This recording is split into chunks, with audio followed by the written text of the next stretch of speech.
What's up, shout 'em out. It's KaiFrozt. Welcome back for another video. This one is called What Are Herbal Actions? And this time I don't have it typed on my laptop. It's written down in a journal. Again, the title of this one, for anybody who wants to know, is called What Are Herbal Actions? Herbal actions are a specific medicinal property or quality of a plant. Basically what the plant does for itself in and outside of the body, for the body, by the body, and with the help of the body. Okay. So we got 10 things to learn, and they're pretty cool and they're very necessary to learn. Number one is adaptogen. These give the plant the ability to adapt in and outside of the body, also the body a small portion of its adaptation ability. The plant will give the body a small portion of its powers, being able to adapt, change as necessary. There's certain enzymes and lipids and proteins inside the body that make certain plant constituents evolve or devolve as necessary to carry out certain processes in the body. Common adaptogens are holy basil, panax ginseng, licorice, moringa, gotu-kola. Number two, it's alternative. It helps restore proper organ function by assisting the body to eliminate waste. A living body or a dying body is necessary to remove waste. Waste is nothing more than what's already been processed, is already been used, and the body cannot absorb or break down any more of this. So it kind of just lingers inside the body. That's waste. Waste doesn't necessarily means it's not useful. Again, it just means that body in particular can no longer use it as that function in that organ or place in the body, or what I'm saying. So it has to remove it through usually sweating, going to the bathroom, number one. Number two, urinating. The other word for number two, like remove through bowel movements, the fecal matter, crying and bleeding, stuff like that.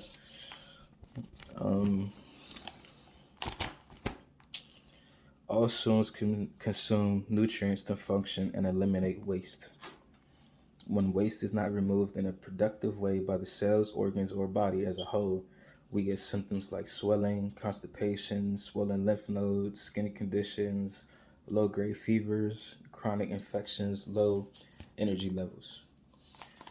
So if you have any symptoms, there's something in there that the body's trying to get rid of, and it's just backed up, or it's the exit is not open, so you gotta work around that. I apologize for the noise. I'm flipping the page, just a little small little notebook. And I got purple. Purple's my favorite color, by the way. I'm holding my phone. I don't have my stand with me right now, so camera angles might not be perfect, but we gonna work with it. Thank you for bearing with me. Damn, I think I skipped a whole.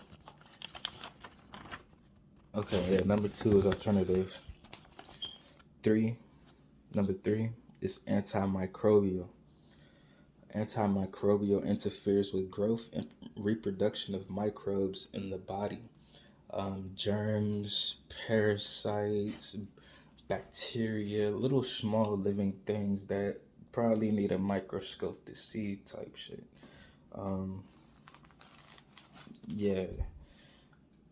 things are antimicrobial or antibacterial. Soap, um, like probiotics and stuff like that. Those are just an example of some antimicrobial entities. Um, there's other herbs, not in particular. I can't really. I have a lot of herbs in my head, so I can't really. Anyway, number 4. I'm trying not to get lost. I get lost easy. That's why I gotta write things down. So, number 4, carminative, often aromatic, and help reduce and expel gas from the digestive system, mainly used to treat gas and bloating caused by gas. Okay. Um, this is like ginger, um, peppermint, and stuff like that. That'll soothe, and as well as you mix this with a little bit of yoga poses. And you can pretty much pass gas and relieve some of the symptoms. Um, but other times than not, you want to get that checked before you start trying to self-diagnose and trying to heal yourself like that, because it could be caused by an underlying issue, and I don't want to give too much information out for people that want to try to treat themselves and diagnose themselves, because you really got to know what you're working with to try to heal yourself, okay? And I'm not responsible for any stuff that you want to try on your own terms with your own knowledge, okay? Research everything before you do anything. Number 5, the Demoscent contains a good amount of mucilages, which can soothe and protect irritated or inflamed tissues. Mucilage is a slimy substance that cools and dry red inflamed tissues. It also helps treat esophagus inflammation due to reflux, irritation in respiratory and urinary tracts, soothing stomach and intestinal lining, reduces inflammation in the GI tract, drying and healing of external wounds. Basically, anything that swells needs a coating, and the demoscent, the mucilages inside of demoscents will act as that coating and cool it off. Inflammation is just nothing more than irritation, probably due to friction. So this slimy substance, mucilages, will just coat it and help keep things flowing accordingly with that. Common demoscent herbs is chia seeds, flax seeds, plantain, and slippery elm bark.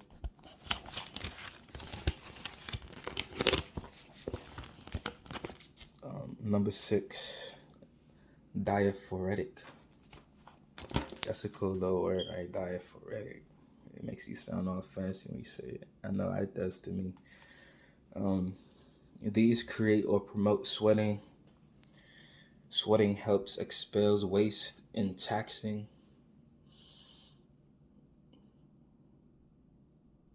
Oh, sorry about that. I'm reading my word wrong, and plus I'm thinking about something else. It helps expels waste and toxins, increase circulation by dilating blood vessels, and can improve kidney function. Sweating during a fever will help the body expel whatever is fighting and help naturally cool the skin. So if you're sick, things like a good shower, a nice hot steamy shower with a nice hot tea after, you know what I'm saying, get underneath the cover, stay warm, just promote the sweating. It should break the fever, that symptom of the fever. Basically, the fever is there to because your body is fighting the infection. So if you can apply a little bit extra heat with a little bit of herb and help your body get rid of it, it'll fight it and it'll get rid of it. So yeah, you gotta help your body sometimes. Common diaphoretic herbs are cayenne, elderberry, ginger, catnip, and yarrow. Number 7, expectorant. These loosen and expel mucus. They help thin and detach mucus from the lungs to be coughed up. I know some people when they have like mucus in their chest and they keep trying to cough, nothing comes up, even though it feels like it. Yeah, that's basically. There are 2 types of expectorants. Number 1 is stimulating, and number 2 is soothing. Stimulating expectorants are used for excessive mucus production. These are the things where you're coughing up and there's a lot and sneezing and stuff like that. But expectorants is mainly used for the lungs. I'm trying to think about an example like a flu or pneumonia or something like that. But still, like I mentioned previously, research, do your own homework before you try anything.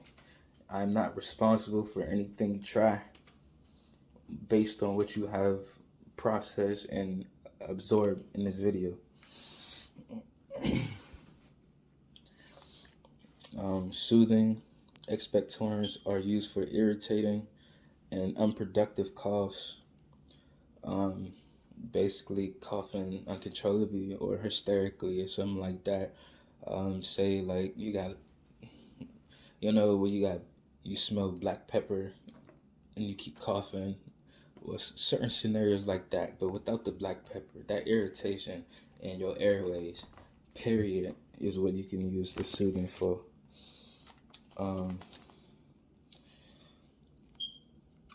Number 8 is stimulants. These boost the body energy, lift mood, increase metabolism, and increase circulation. Number 9 is tonic. These restore and invigorate cells and organs by toning them, provide adaptive energy, have anti-aging properties, as well as balance physical, emotional, and psychic energy. These are the things you probably want to take once in a while because too much, your body might become desensitized to it or just become dependent on tonics. So you really don't want to use that as an everyday thing type or even often. The effects are a little bit, it has a nice duration to it to where you can not use it daily or even often. I say about once a month on average. Yeah, that's all I'm going to say about that because anything else, it might get taken out of perspective. Common herbal tonics are turmeric, nettle, and reishi. These herbs are also good with anti-inflammatory. Well, I know turmeric is. So be careful with that because some of these herbs have multiple herbal actions as well. So if you don't know how to extract the constituents out of the herbs to be used as a single constituent and concentrated, I wouldn't advise taking a whole herb for one problem because it may lead to other problems, and that's what we call side effects.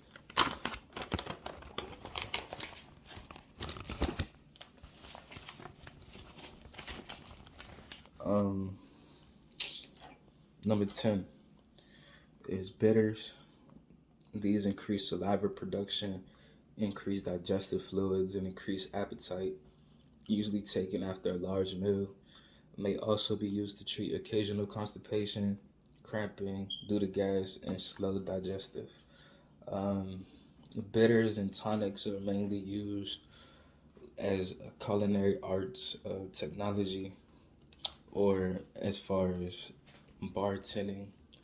Um, like alcoholic beverages usually apply these, seeing some fermented herbs and fruit will affect the respiratory system, the circulatory system, the nervous system, and the digestive tract.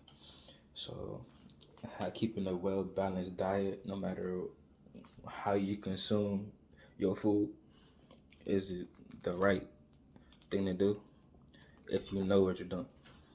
Um, yeah, if you don't know what you're doing, I suggest you seek help. Uh, Speak to a professional. Yeah, they help you get on the right track.